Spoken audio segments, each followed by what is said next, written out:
tidak menjadi sebuah celaan atau aib bagi mereka karena tidak ada ayahnya, tidak mengurangi kedudukannya.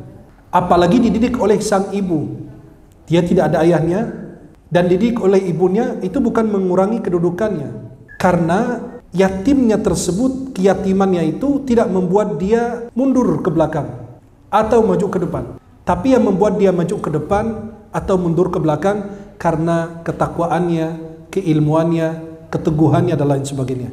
Gak ada kaitan dengan keyatimannya karena dia kehilangan atau wafat ayahnya. Fakam min 'azimin addabathu wa 'allamathu wa i'tanat bihi ummu. Betapa banyak orang besar, orang mulia, ulama, pemimpin dididik dan dibesarkan oleh sang ibu.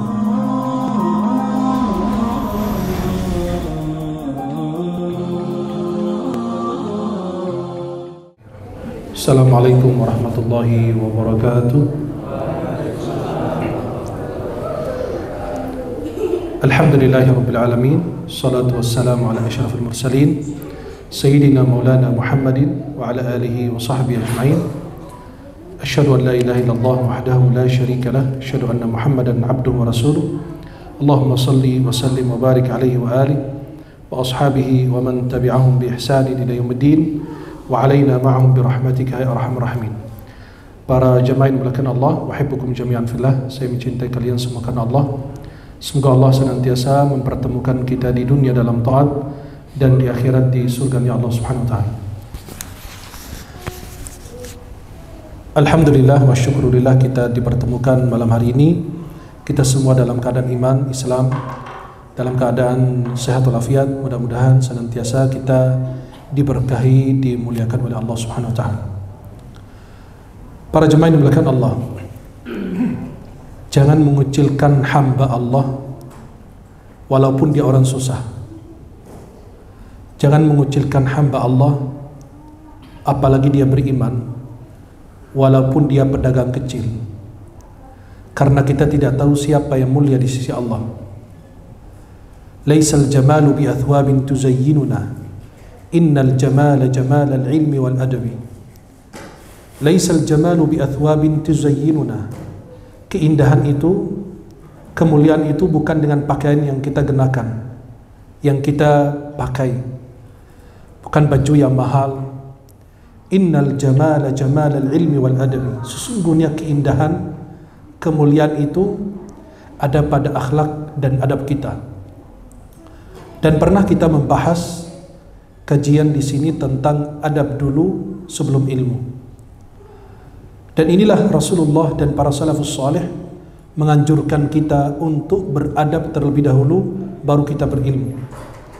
Kebutuhan kita terhadap mempelajari adab akhlak melebihi daripada kebutuhan kita mempelajari hadis atau ilmu yang lain. Rasulullah mengatakan, aku diutus untuk memperbaiki akhlak manusia. Dalam hadis yang lain, Nabi mengatakan yang paling berat dalam timbangan di hari kiamat husnul khuluq, akhlak yang baik. Dalam hadis yang lain, Rasulullah mengatakan yang paling dekat kepadaku di hari kiamat adalah orang yang baik akhlaknya. Sahabat Jarir bin Abdullah al-Bajali, seorang sahabat, mengatakan, tidak pernah aku jumpa Rasulullah kecuali beliau tersenyum. Berarti menunjukkan ini Rasulullah akhlaknya yang menarik mereka. Yang selalu mereka perhatikan adalah akhlak baginda Rasulullah Muhammad sallallahu alaihi wasallam. Para jemaah yang dimuliakan Allah, di malam hari ini kita bahas tentang sebagian hamba-Nya Allah yang kita kenal kadang-kadang itu dikucilkan, diremehkan, yang kita kenal anak yatim. Anak yatim ini biasanya diundang, kadang-kadang diundang acara untuk santunan anak yatim, padahal kadang-kadang tidak sesuai dengan nama.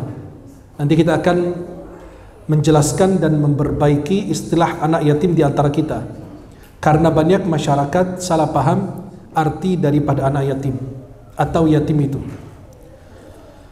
Anak yatim itu kalau lagi ada kegiatan diundang ke rumah kita. Kan kita ingin memuliakan anak yatim. Kalau kita memuliakan, lebih bagus kita mendatanginya. Kan kalau ana memuliakan antum, mendatangi antum, itu lebih memuliakan lagi. Karena khawatir dia pada saat datang ke rumah kita, mainan yang tidak ada di rumahnya. Rumah kita yang bagus, kendaraan yang bagus, anak kita punya pakaian yang bagus. Jadi khawatir itu meninggalkan bekas di hatinya yang tidak baik. Kenapa dia punya, saya tidak, apalagi masih anak-anak ya. Kadang-kadang itu terjadi di antara kita tanpa kita sadar ya. Maka kalau kita mendatangi anak yatim, apalagi di sekitar kita, nggak usah yang jauh-jauh. Di sekitar kita, kita mendatanginya, kita memperhatikan kondisinya, betul-betul rumahnya perlu direnovasi atau tidak. Kan bukan dari kita, bisa jadi dari orang lain. Ad-dalu 'alal khairi lahu mithlu ajri fa'ili. Orang yang menunjukkan kepada sebuah jalan kebaikan sama pahalanya seperti orang yang mengerjakannya. Antum nge-share kajian, tidak datang, dapat pahala kalau ada yang hadir. Padahal antum tidak datang. Maka para jemaah yang dimuliakan Allah Subhanahu wa taala. Maka kalau kita mendatanginya, kita lihat oh kebutuhannya. Oh dia butuh ini, butuh itu. Itu lebih bagus lagi dan kita lebih meyakinkan diri bahwa oh ini dia betul-betul butuh. Bukan berbohong seperti sekarang kan banyak yang kita tidak bisa bedakan antara yang butuh sama yang tidak butuh. Kemudian para jemaah yang dimuliakan Allah Subhanahu wa taala. Yatim yang berhasil menjadi orang-orang besar. Dia yatim yang mohon maaf kadang-kadang dikucilkan, diremehkan, ya, diabaikan, tidak diberikan tempat, posisi. Kenapa? Karena yatim, tidak punya siapa-siapa. Maka di dalam kajian malam hari ini insya Allah kita akan membahas yatim yang berhasil menjadi orang besar. Dia yatim tapi menjadi ulama. Dia yatim tapi menjadi pemimpin. Dia yatim tapi menjadi orang besar. Yatim tapi menjadi imam besar, penghafal Quran, padahal yatim. Tidak menjadi sebuah celaan atau aib bagi mereka karena tidak ada ayahnya. Tidak mengurangi kedudukannya. Apalagi dididik oleh sang ibu, dia tidak ada ayahnya dan dididik oleh ibunya, itu bukan mengurangi kedudukannya. Karena yatimnya tersebut, keyatimannya itu tidak membuat dia mundur ke belakang atau maju ke depan. Tapi yang membuat dia maju ke depan atau mundur ke belakang karena ketakwaannya, keilmuannya, keteguhannya dan lain sebagainya. Gak ada kaitan dengan keyatimannya karena dia kehilangan atau wafat ayahnya. Fakam min 'azimin addabathu wa 'allamathu wa i'tanat bihi ummu. Betapa banyak orang besar, orang mulia, ulama, pemimpin dididik dan dibesarkan oleh sang ibu. Padahal yang membesarkan dia sang ibu, seorang perempuan. Fa'afadal ummata min ilmih. Dia memberikan banyak faidah dan manfaat untuk umat Islam.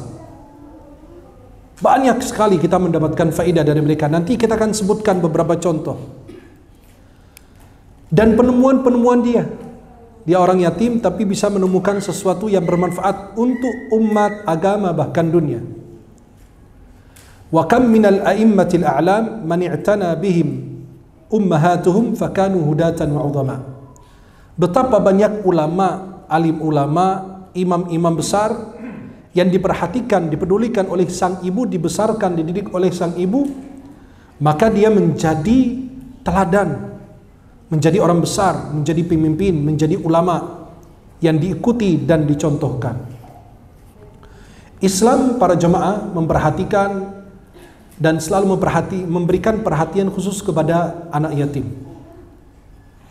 Banyak sekali ayat Al-Quran dan hadis Rasulullah SAW yang menjelaskan tentang anak yatim dan bagaimana cara kita memuliakannya, membesarkannya, menanggung anak yatim.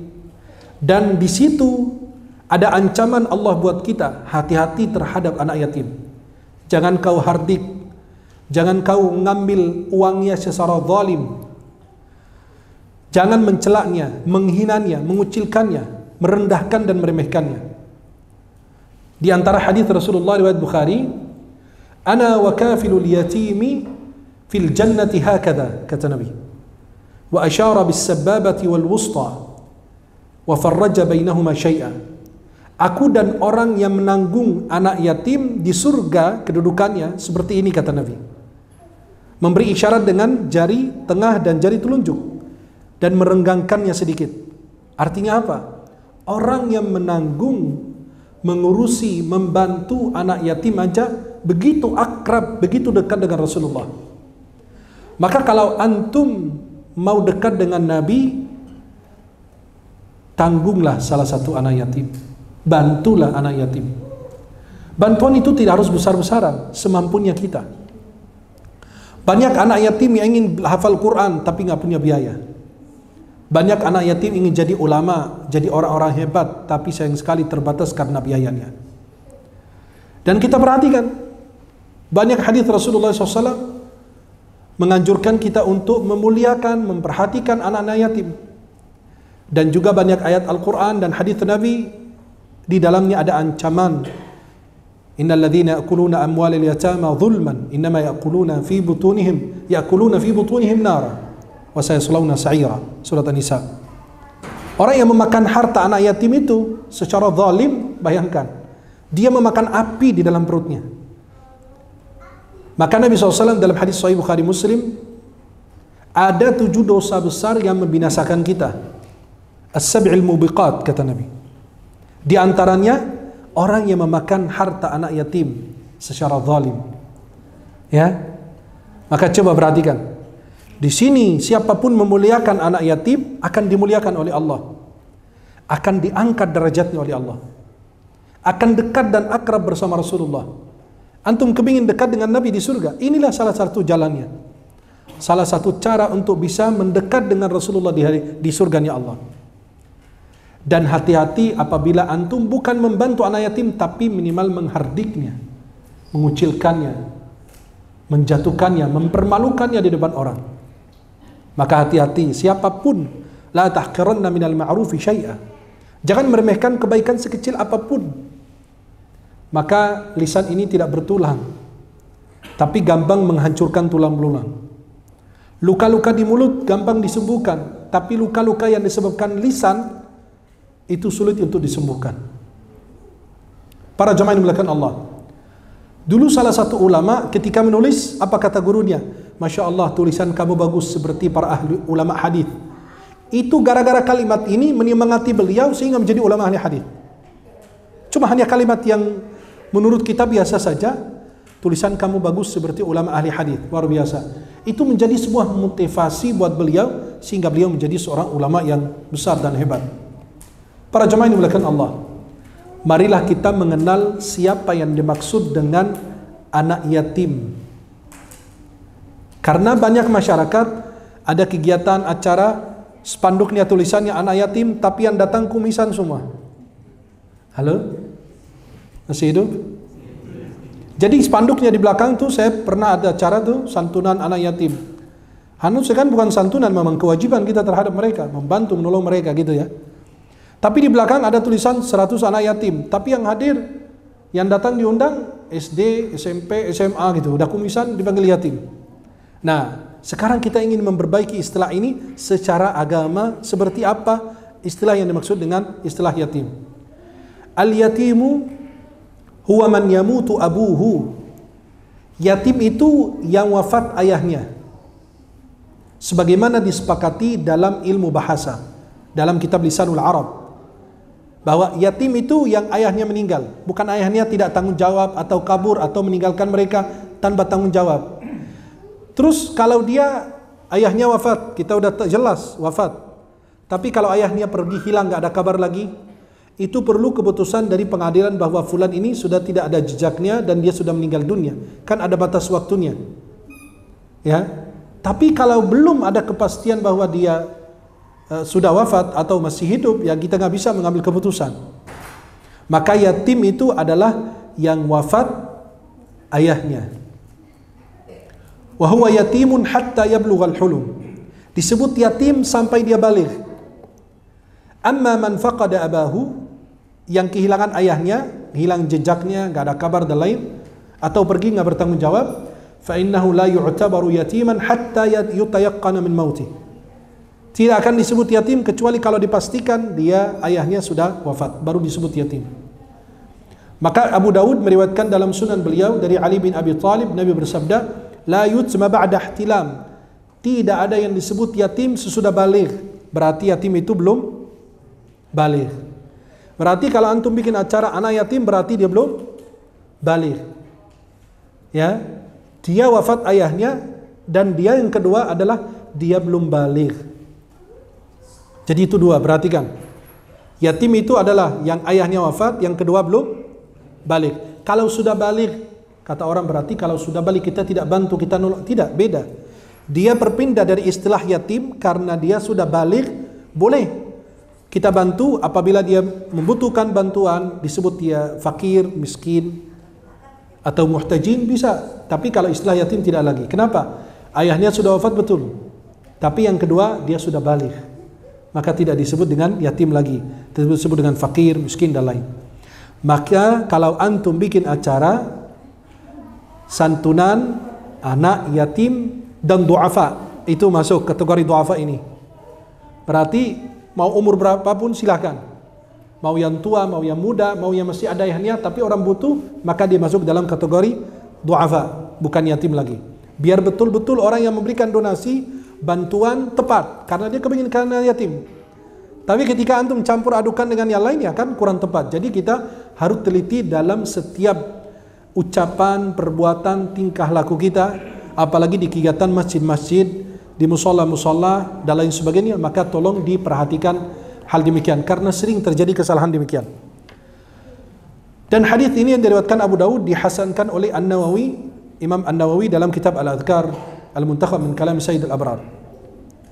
Maka cukuplah bagi anak-anak yatim kemuliaan, kedudukan, kebanggaan bagi mereka bahwa Nabi kita SAW adalah imam kita, pemimpin kita, teladan kita. Beliau tumbuh sebagai anak yatim. Maka segala puji bagi Allah yang menjadikan Rasulullah SAW yatim dan menjadikan beliau sebagai kemuliaan, kebanggaan bagi setiap orang yatim. Setiap anak yatim jangan malu. Kenapa? Rasulullah SAW adalah tumbuh sebagai yatim. Allah berfirman, alam yajidika yatiman, alam yajidika yatiman. Bukankah Allah mendapatimu, wahai Muhammad SAW, sebagai yatim, kemudian Allah melindungimu, fa'awa. Maka Rasulullah SAW lahir dalam keadaan yatim dan tumbuh dewasa dalam keadaan yatim.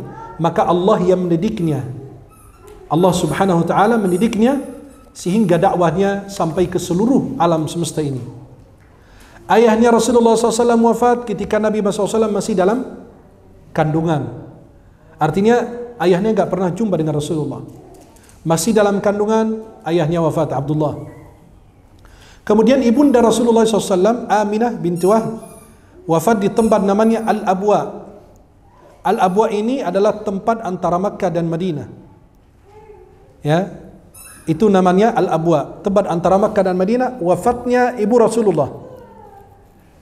Maka Nabi, ayahnya wafat ketika Nabi masih dalam kandungan. Ibunda Nabi wafat ketika Rasulullah berusia 6 tahun, kata Ibnu Katsir dan ulama sirah lain.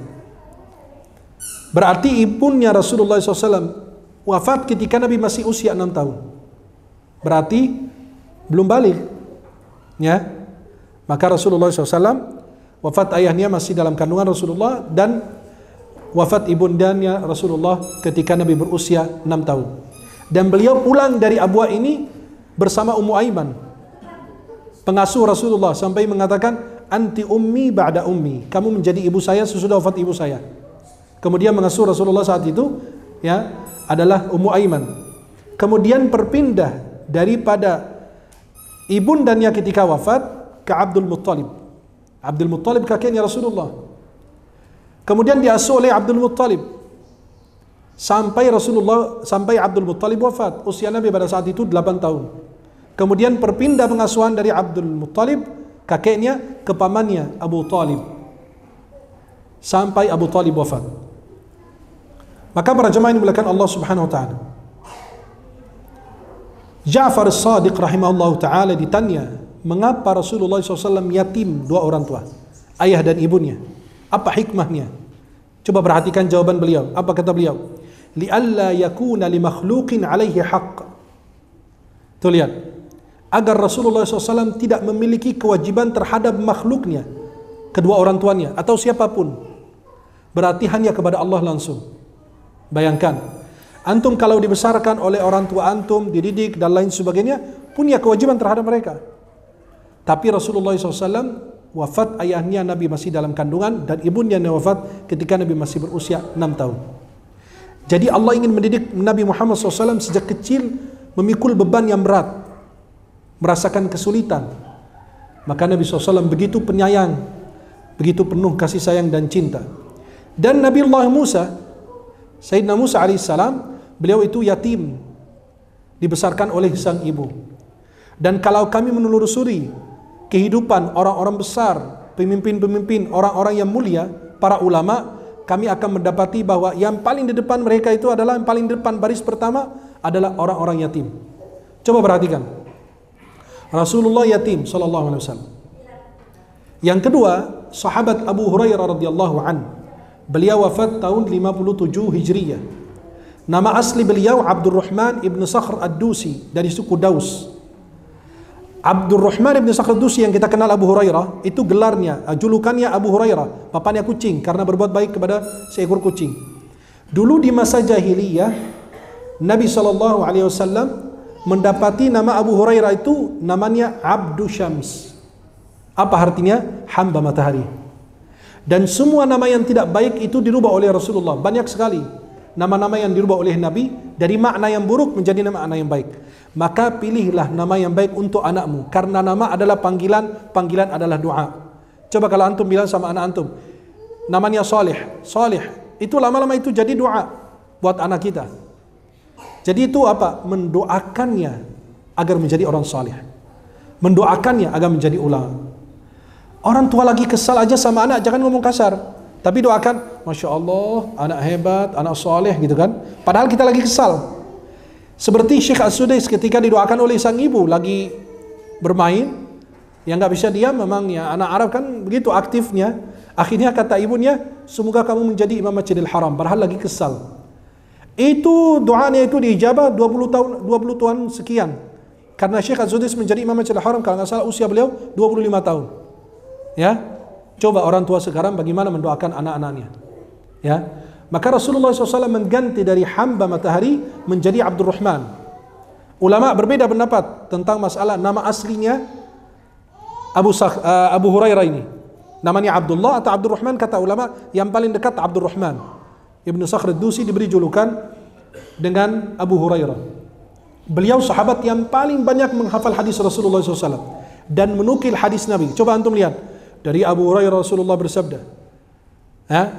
Abu Hurairah radhiyallahu anhu, sering kita dengar nama tersebut. Maka beliau tumbuh sebagai anak yatim, dan beliau datang ke kota Madinah dan memeluk agama Islam dan bermulazamah kepada Rasulullah. Ya, bersama Rasulullah, membersamai Nabi SAW. Ya, dan beliau meriwayatkan 5.374 hadis. 5.374 hadis yang diriwayatkan oleh Abu Hurairah radhiyallahu taala anhu arda. Saya ulangi lagi. Abu Hurairah radhiyallahu anhu tumbuh sebagai anak yatim. Dan ketika beliau datang ke kota Madinah, beliau masuk Islam dan bermulazamah, ya, membersamai Nabi SAW, dan beliau menjadi sahabat yang paling banyak meriwayatkan hadis. Beliau meriwayatkan hadis jumlahnya 5.374 hadis yang dinukil oleh 800 orang dari Abu Hurairah. Lihat, bayangkan, cuma satu Abu Hurairah yang menukil hadis itu 800 orang antara sahabat dan tabi'in yang meriwayatkan hadis Abu Hurairah kepada kita. Dan beliau adalah sahabat yang paling banyak tinggal di kota Madinah. Karena apa? Karena membersamai Rasulullah Muhammad sallallahu alaihi wasallam, dan beliau wafat di kota Madinah Al-Munawwarah. Berarti yang pertama yatim Rasulullah, yang kedua adalah Abu Hurairah radhiyallahu an, yang ketiga adalah imam mazhab besar kita di Indonesia adalah Imam Asy-Syafi'i. Imam Asy-Syafi'i rahimahullahu taala lahir 150 Hijriah, wafat 204 Hijriah. Beliau itu mengatakan tentang dirinya, bercerita beliau mengatakan, hafidhtul Qur'ana wa ana ibnu 7 sinin wa hafidhtul Muwatta'a wa ana ibnu 10 sinin. Kata Imam Syafi'i, aku menghafal Quran usia saya 7 tahun. Halo? 7 tahun sudah 30 juz. Kita 70 tahun, ya 40 tahun, 30 tahun, juz 30 belum juga. Usia beliau 7 tahun sudah hafal 30 juz. Maka kalau kita telusuri biografi para ulama dahulu, pasti dia sejak kecil sudah hafal Quran. Maka kenapa? Bukan mereka yang menjaga Al-Quran, tapi Al-Quran yang menjaga mereka. Perhatikan, bukan mereka yang menjaga Al-Quran, tapi Al-Quran yang menjaga mereka. Maka sejak kecil mereka hafalannya kuat, bisa baca sekali baca hafal. Kita berulang kali baca gak hafal-hafal. Gak tahu karena sering ke mall apa sering apa gitu loh, main TikTok apa gimana kan, bisa jadi ya. Maka Imam Asy-Syafi'i mengatakan, aku sejak usia 7 tahun sudah hafal Quran. Dan pada saat usia 10 tahun saya hafal Muwatta Imam Malik. Muwatta itu isinya 2000 hadis sekian. Karena riwayat Al-Muwatta itu banyak. Ada riwayat Yahya bin Yahya Al-Laitsi dan itu paling masyhur. Ada riwayat Imam Syafi'i, ada riwayat Muhammad bin Hasan Asy-Syaibani. Dan itu Muwatta adalah kitab hadis dan fikih mazhab Maliki. Maka dikatakan sebelum ada Sahih Bukhari, kitab hadis yang paling sahih adalah Muwatta Malik. Padahal pada saat itu belum ada Sahih Bukhari kata ulama. Karena itu kitab pertama yang muncul. Ya. Muwatta itu disebut min Muwatta asy-syai', artinya apa? Karena disetujui oleh para ulama, maka disebut dengan Muwatta. Ya. Maka Imam Asy-Syafi'i rahimahullahu taala sejak kecil beliau dibesarkan oleh sang ibu. Beliau mengatakan apa? Sejak kecil aku sebagai yatim dan aku dibesarkan oleh sang ibu. Ya. Dan beliau sampai, halo? Imam Syafi'i sejak kecil yatim sampai ibunya enggak bisa bayar gurunya. Tapi dibayar dengan apa? Imam Syafi'i kalau gurunya pergi atau ada urusan, Imam Syafi'i menggantikan beliau. Kalau kita di Mesir itu namanya, atau di Timur Tengah namanya kutab, tempat tahfiz Quran. Ya, kalau kita lihat Masjidil Haram, Masjid Nabawi, anak-anak kecil ngaji, ya, belajar Al-Quran, itu di Timur Tengah begitu. Jadi kalau syekh kita pergi, dia memilih salah satu murid yang menjadi pengganti beliau untuk anak yang mau setoran dan lain sebagainya. Maka kalau kita sudah hafal 20 juz, kita mendengarkan anak-anak yang masih hafalan 1 juz, 2 juz dan lain. Ya, atau yang 30 juz bisa mendengarkan setoran daripada anak-anak yang masih hafalannya sedikit. Maka para jemaah yang dimuliakan Allah Subhanahu wa taala, sampai sang ibu tidak bisa membayar gaji gurunya. Hanya bisa membayar dengan apa? Menggantikan beliau. Itu yang dibayar oleh Imam Syafi'i rahimahullah ta'ala. Imam Ahmad bin Hanbal. Imam Ahmad bin Hanbal lahir tahun 164 Hijriah dan wafat 241 Hijriah. Pendiri mazhab Hambali. Beliau itu yatim. Ayahnya wafat dan umur Imam Ahmad bin Hanbal 3 tahun. Yatim tidak? Halo? Yatim tidak? Yatim karena ayahnya wafat dan beliau belum balik. Masih usia 3 tahun. Yang memperhatikan dan menanggung pendidikannya dan mengurusi beliau adalah sang ibu. Maka Imam Ahmad bin Hanbal hafal Quran usia beliau 10 tahun. Dan itu menjadi pendiri mazhab Hambali. Dan beliau itu salah satu ulama Ahlus Sunnah wal Jamaah yang besar. Ya. Maka beliau di zaman beliau itu diuji dengan fitnah khalqul Quran. Quran itu makhluk. Beliau mengatakan bahwa Al-Quran itu kalamullah, firman Allah Subhanahu wa taala. Maka Imam Syafi'i yatim, Imam Ahmad bin Hanbal yatim, Imam Al-Auza'i yatim. Imam Auza'i itu imamnya para negeri Syam, ulama negeri Syam. Ya, negara Syam itu Jordan, Suriah, Palestina dan lain. Itu beliau imam besar mereka, bayangkan. Bukan hanya satu negara, tapi banyak negara. Dan beliau itu lahir di tahun 88 Hijriah, 88 Hijriah, wafat 157 Hijriah. Beliau salah satu ulama tabi'in, min kibarit tabi'in, rahimallahu ta'ala. Beliau itu yatim dan dibawa oleh ibunya dari negeri ke negeri, dari tempat ke tempat, dari wilayah ke wilayah, agar dia bisa menuntut ilmu sehingga mencapai tingkatan imam ahli Syam, menjadi ulama dan guru rujukan penduduk negeri Syam. Imam Al-Auza'i itu besar, ulama besar. Beliau punya pendapat dalam fikih. Kemudian siapa lagi yang yatim dan menjadi orang besar? Imam Al-Bukhari. Halo? Imam siapa? Al-Bukhari. Siapa Imam Bukhari? Pengarang Sahih Bukhari. Beliau Imamul Muslimin wa Syekhul Muhaddithin, syekhnya para muhaddithin, ulama hadis. Wa Amirul Mu'minin fil hadis, tingkatan tertinggi dalam ilmu hadis. Abu Abdullah Muhammad ibn Ismail Bukhari.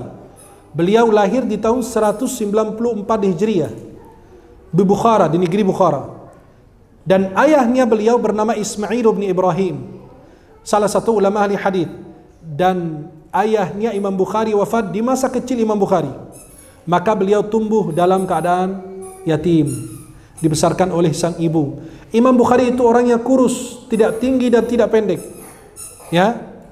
Sampai dalam kitab Tabaqatus Syafi'iyatul Kubra disebut Imam Bukhari ini masih kecil, kehilangan penglihatannya. Halo? Masih kecil kehilangan apa? Penglihatannya. Coba lihat kalau orang tua kehilangan penglihatan anak-anaknya, pasti cari dokter yang bagus, rumah sakit yang bagus, dibawa ke luar negeri. Tapi lupa satu, doa. Orang tua lupa kekuatan doa. Lari ke dokter sana, rumah sakit sini, ke luar negeri. Untuk apa? Biar Allah mengembalikan, membantu anak pengobatan untuk mengembalikan penglihatannya. Ibu Imam Bukhari beda. Mungkin karena orang susah ya. Ibu Imam Bukhari, coba lihat. Dhahabat 'ainahu fi sighari. Hilang penglihatannya di masa kecilnya beliau. Fara'at ummuhu fil manam Ibrahim al-Khalil alaihi salam. Ibu Imam Bukhari bermimpi Nabi Ibrahim alaihissalam, Abul Anbiya, Khalilur Rahman. Faqala laha, ya hadhihi, qad radda Allahu ala ibniki basarah. Coba lihat. Ibu Imam Bukhari masih kecil, beliau hilang penglihatannya. Dan mimpi Nabi Ibrahim alaihissalam, dan Nabi Ibrahim mengatakan kepada beliau, wahai fulana, Allah telah kembalikan penglihatan anakmu. Kenapa? Likathrati bukaiki atau kathrat du'aiki. Fa asbahat wa qad raddallahu alaihi basarah. Coba lihat. Kata Nabi Ibrahim dalam mimpi kepada ibu Imam Bukhari, Allah telah mengembalikan penglihatan anakmu karena kebanyakan doa dan tangisanmu. Dia bangun nangis, berdoa biar Allah kembalikan penglihatannya. Karena sang ibu kepingin anaknya jadi ulama. Jadi ulama kan penglihatan menurut kita kan susah. Belajar susah, baca, hafal dan lain. Pada saat beliau bangun tidur, Allah sudah kembalikan penglihatan Imam Bukhari rahimahullah ta'ala. Dan kita tahu Imam Bukhari tidak ada tandingannya. Beliau pernah masuk negeri Irak, karena orang kan biasa sebelum masuk negara sudah didahulukan namanya duluan, sudah dikenal. Ketika masuk negeri Irak, tiba-tiba ulama Irak itu mau ngetes beliau, ini layak enggak nih, ya, harus tahu nih, punya adab enggak nih, punya ilmu enggak. Jangan enggak punya ilmu, enggak punya adab lagi, waduh musibah lagi. Baca Al-Fatihah masih pelepotan, wah itu lebih musibah lagi. Lihat orang dikucilkan, namanya Kiai Haji, ketawa lagi ngakak terus gitu loh, kayak kerasukan jin. Saya mau ruqyah tuh orang, enggak tahu tinggal di mana dia. Halo? Itu Imam Bukhari masuk ke negeri Irak, dites sama ulama. Kenapa? Ya karena itu keamanan buat keagamaan mereka. Maka sekarang kita yang penting gurunya terkenal aja, gurunya viral, pintar ngomong, bikin quotes, tampan, rambutnya bagus gitu loh, ya, bisa bawa tablet, laptop apa gitu, kulkas dibawa sama beliau gitu kan, biar kelihatan tampan, bagus ustadznya, masya Allah, so sweet banget gitu loh. Sampai perempuan pulang bawa adalah gambaran ustadznya. Ya Allah, kalau punya suami begini, nggak bisa tidur. Ya nggak bisa tidur, karena itu bukan orang idaman. Maka itulah para jemaah yang terjadi. Imam Bukhari ketika masuk negeri Irak dites oleh para ulama. Gimana cara tesnya? Mereka milih 10 orang dan mereka memilih 100 hadis Nabi, ditukar sanadnya.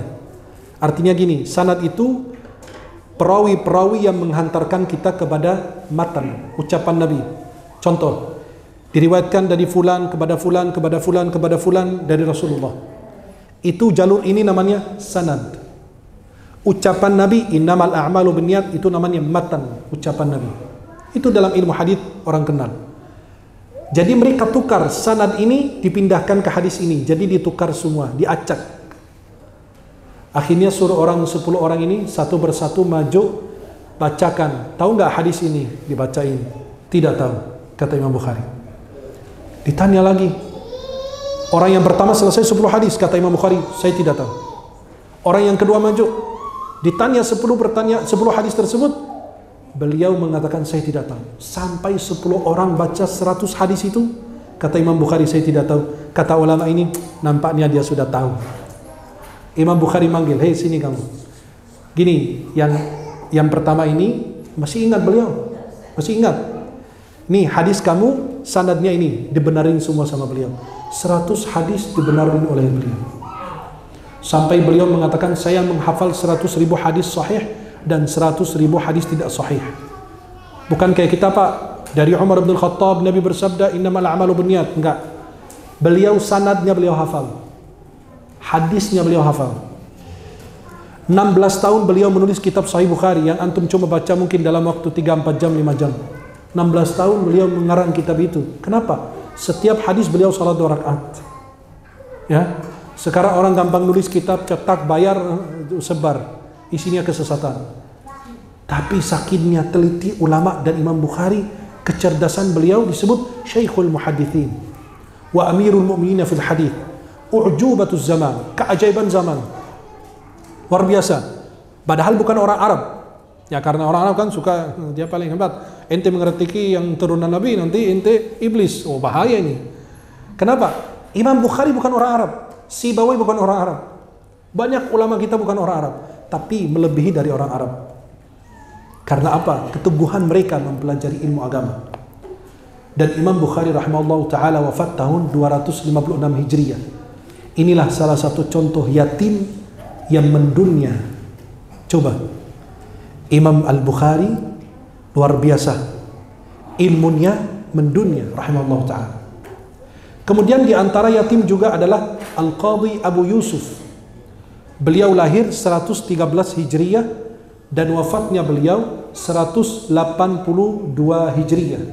Usia beliau ketika wafat 60 sekian tahun. Imam itu namanya Ya'qub bin Ibrahim Al-Kufi. Beliau sahabatnya Imam Abu Hanifah. Imam Abu Hanifah pendiri mazhab Hanafi, punya 2 orang murid dianggap sebagai sahibail imam, sahabatnya imam. Karena 2 orang ini yang punya, ya, yang mereka yang menyebarkan mazhab Hanafi. 2 muridnya Imam Abu Hanifah, maka disebut sahabat sahibail imam. Muhammad bin Hasan Al-Syaibani dan Abu Yusuf ini. 2 orang yang paling menyebarkan hadis atau riwayat atau fikihnya Imam Abu Hanifah rahimahullah ta'ala. Dan beliau tilmiznya, muridnya Abu Hanifah yang paling masyhur. Dan beliau tumbuh sebagai orang yatim dan orang miskin, gak punya apa-apa. Kemudian para jemaah yang dimuliakan Allah, dan beliau menjadi qadhi. Dan beliau orang pertama yang diberi julukan Qadhil Qudah, hakim yang paling tinggi jabatannya.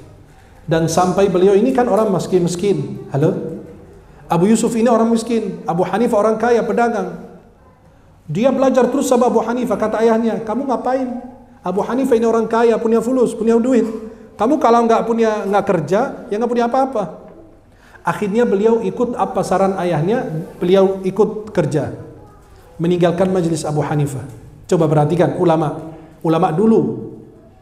Akhirnya beliau memperhatikan kok Abu Yusuf nggak ada, yang namanya Ya'qub bin Ibrahim ini. Kok muridnya ini nggak ada, nggak hadir. Kemudian ditelusuri oleh Imam Abu Hanifah, ketemu beliau. Kenapa kamu nggak hadir kajian saya? Menghadiri majelis saya. Apa kata Ya'qub ini, Abu Yusuf? Maaf, saya orang ini nggak punya biaya. Saya disuruh ayah kerja untuk bisa menghasilkan uang buat makan minum dan kehidupan. Kata Imam Abu Hanifah apa? Karena dia seorang pedagang, itu lihat, ya, beda dengan penjilat. Ulama kalau dia punya harta, punya prinsip, imannya, tauhidnya teguh, tekun, kuat, dia nggak bisa digoyangkan, nggak bisa dirubah dengan fatwanya, nggak bisa dirusak oleh siapapun. Akhirnya kata Imam Abu Hanifah apa? Ya udah, kamu belajar sama saya dan saya nanggung biaya kamu. Akhirnya dikasih surah. Ya, kantong isinya uang. Nih kamu pegang ini. Kalau habis kasih tahu saya. Ya salam. Ya, luar biasa hebatnya. Maka ini beliau ini seorang yatim, tapi menjadi ulama besar. Siapa lagi? Imam Ibnu Hajar Al-Asqalani yang syarah Sahih Bukhari. Itu syarah terbaik. Beliau bernama Ahmad bin Ali bin Hajar Al-Asqalani. Beliau lahir di tahun 773 Hijriah dan wafat 852 Hijriah. Beliau Imam Ibnu Hajar ini ya, itu tumbuh sebagai anak yatim. Ayahnya beliau wafat usia Imam Ibnu Hajar itu 4 tahun. Dan ibunya wafat sebelum itu. Berarti ayahnya Ibnu Hajar Al-Asqalani wafat usia beliau 4 tahun. Dan ibunya sebelum 4 tahun itu usia beliau wafat juga.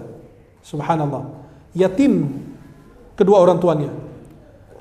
Bahkan Imam Al-Hafidhus Sakhawi mengatakan bahwa karangan Imam Ibnu Hajar ini 27 karangan.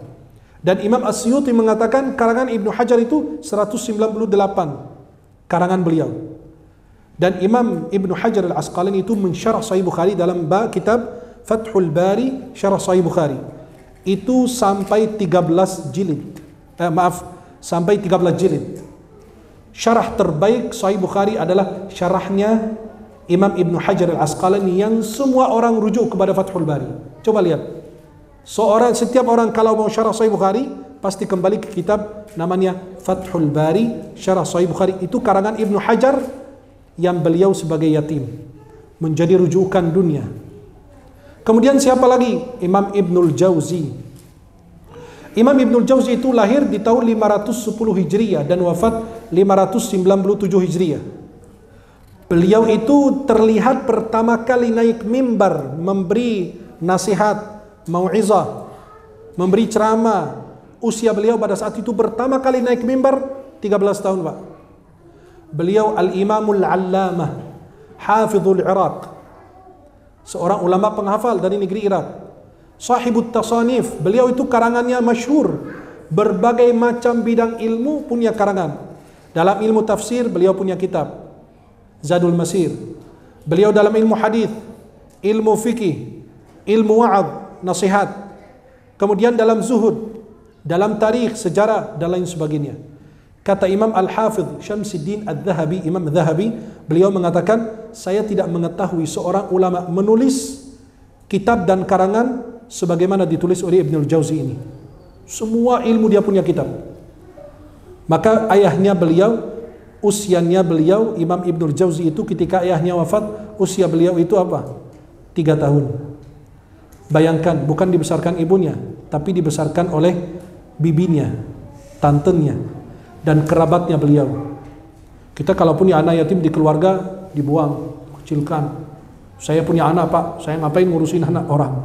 Saya punya tanggungan besar, ya. Tapi beliau itu dibesarkan tantenya, bibinya, dan keluarganya semua. Dan beliau itu pernah dihadiri majelis beliau, kajian beliau itu dihadiri oleh raja-raja, menteri-menteri, bahkan khalifah-khalifah sudah pernah hadir di majelis Imam Ibnul Jauzi. Bahkan beliau mengatakan, dikatakan yang pernah hadir di majelis Imam Ibnul Jauzi berapa? 100.000 orang. Sampai cucunya beliau mengatakan, qala sibtuhu, cucunya mengatakan apa? Sami'tu jaddi, saya mendengarkan kakek saya Ibnul Jauzi ini, saya mendengar beliau di atas mimbar mengatakan, dengan jari saya ini saya menulis 1000 jilid. 1000, Pak. Halo? Antum pernah nggak tulis juz amma pakai tangan? Pernah nggak tulis Al-Fatihah pakai tangan, pakai harakat gitu loh? Atau hadis Nabi SAW di buku tulisan gitu kan? Di rumah antum pernah nggak jari antum ini biar di hari kiamat saksi, pernah jari yang penuh dengan hinaan ini, suka nunjuk-nunjuk, suka ini orang? Pernah nggak antum ambil buku tulis kecil, dibagi 2? Di awalnya tulis surat-surat Al-Quran, Al-Fatihah, Al-Ikhlas, Al-Falaq, An-Nas, dan beberapa surat. Jadi jari ini saksi pernah di dunia menulis ayat Al-Quran. Atau di akhir kitabnya atau buku tulisnya tulis 5 hadis Rasulullah yang pendek, yang singkat, bahwa antum di dunia pernah menulis hadis Rasulullah. Ini beliau dengan jarinya mengatakan dari mimbar, beliau mengatakan apa? Menjelang akhir hidup beliau, akhir hayatnya. Beliau mengatakan, artinya tidak perlu apa-apa lagi. Beliau menulis mengatakan, aku tulis dengan jari saya ini 1000 jilid. Maaf, sekarang kita tulis itu gampang Pak. Dulu mereka susah payah. Nggak ada lampu, nggak ada fasilitas, belum ada. Dan beliau mengatakan, yang bertaubat bersama saya ketika kajian dan ceramah 100.000 orang. Dia menulis 1000 jilid yang bertaubat di dalam majelisnya beliau karena beliau banyak nasihat sehingga membuat orang meneteskan air mata dan melembutkan hati orang. Maka yang taubat di majelis beliau 100.000 orang. Dan yang masuk Islam bersama beliau 20.000 orang masuk Islam. Kita aja Pak buat orang keluar dari Islam. Seperti yang kemarin viral itu, digoblok-goblokin orang pedagang. Ini kan buat orang keluar dari Islam. Loh, ini kan ulama. Kok aku dikucilkan karena saya cari 1.000, 2.000, 5.000? Apa karena saya bukan orang besar Pak? Katanya bercanda. Ya udah, saya candain kamu di depan orang. Nih kamu yang bukan saya yang kamu maksud, tapi kamu nih ya itu. Akhirnya itu jadi apa? Kecewa orang. Kita buat orang bingung gitu loh. Ini kok akhlaknya seorang ulama, seorang dai, dia membawa agama Allah. Beliau menyampaikan agama Allah, menghubungkan lisannya Rasulullah kepada kita, menyampaikan Al-Quran. Tapi ternyata ini orang bukan ahlinya. Ilmu gak ada, adab apalagi gak punya. Jadi maka para jamaah, perhatikan gurumu lebih daripada kau memperhatikan dokter yang mengobatimu. Karena kalau dokter salah kasih resep Pak, antum sakit perut, mual, mules, masuk kamar mandi, atau meninggal, betul gak? Tapi di akhirat belum tentu celaka. Tapi kalau salah guru, dunia sesat dan menyesatkan, dan di akhirat mendapatkan kecelakaan, kesengsaraan. Maka apa? Guru itu lebih daripada kebutuhan makan minum. Guru itu dicari melebihi daripada dokter, karena efeknya besar. Efeknya ke akidah, ibadah, dan lain sebagainya. Ada yang sampai sholat sehari 3 kali. Nah itu tanggung jawab siapa? Gurunya. Karena dia salah guru. Maka Ibnu Sirin mengatakan dalam Sahih Muslim, Inna hadzal ilma din, fanzuru amman ta'khuduna dinakum. Sesungguhnya ilmu itu adalah agama. Perhatikan kau mempelajari agamamu dari siapa. Maaf, guru itu adalah apa? Pegangan kita dunia akhirat Pak. Oh saya kan udah lihat dia sebagai guru, teliti dia. Kan kita pernah jelaskan di sini majelis ini.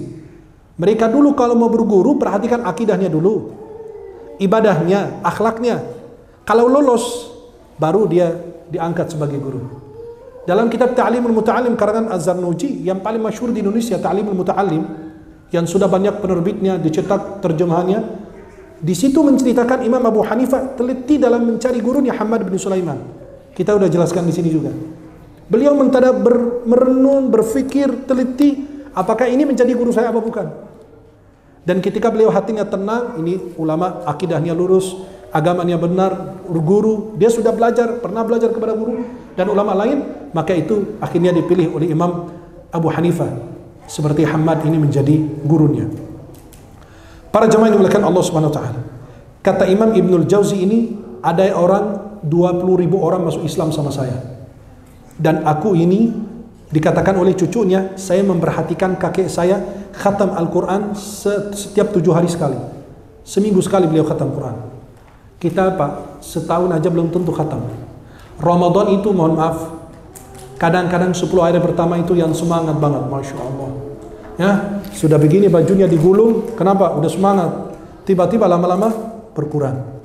Ini setiap minggu sekali khatam Quran. Bagaimana kita mencapai kedudukan mereka Pak? Maka kalau bocah-bocah sekarang mengkritik ulama ini, ulama itu, enti siapa dibanding mereka?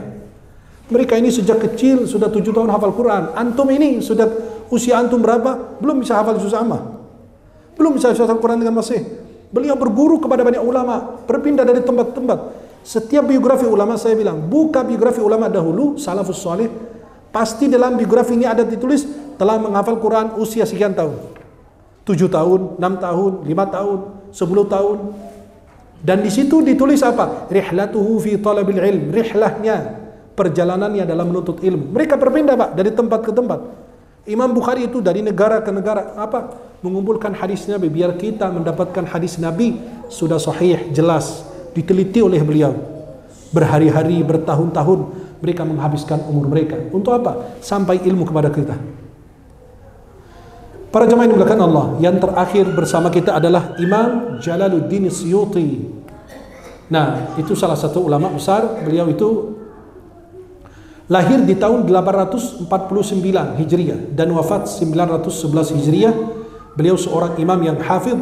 Beliau tumbuh besar di Kairo, Mesir, dan beliau sebagai anak yatim, dan ayahnya wafat. Usia Imam As-Suyuti, usia beliau 5 tahun, dan beliau, perhatikan, memiliki 600 karangan, 600 kitab ditulis oleh beliau, ya. Dan Imam Jalaluddin Suyuti kan salah satu di antara dua masyayikh atau ulama yang menulis Tafsirul Jalalain. Halo? Tafsir apa? Yang masyhur Tafsirul Jalalain itu dikarang oleh dua ulama, Jalaluddin Al-Mahalli dan Jalaluddin Suyuti. Dua ulama, maka karena dua-duanya mulai dengan nama Jalal, maka disebut dengan Jalalain. Jalaluddin Suyuti dan Jalaluddin Al-Mahalli. Inilah sebagian daripada orang-orang yang yatim tapi menjadi ulama dunia, menjadi orang-orang besar. Mudah-mudahan insyaallah anak-anak kita ya menjadi ulama-ulama yang besar, yang hebat, orang yang taat beribadah, diridhai dan dimuliakan oleh Allah Subhanahu wa taala. Mudah-mudahan insyaallah bermanfaat. Aku qouli hadza wa astaghfirullah li wa lakum. Wallahu taala a'lam wa a'lam. Assalamualaikum warahmatullahi wabarakatuh. Terima kasih, jazakumullah khairan, sahabat-sahabat semuanya sudah mengikuti channel YouTube saya. Semoga yang kami tayangkan itu bermanfaat. Jangan lupa share, like, dan subscribe. Mudah-mudahan insyaallah kita semua dalam lindungan Allah Subhanahu wa taala.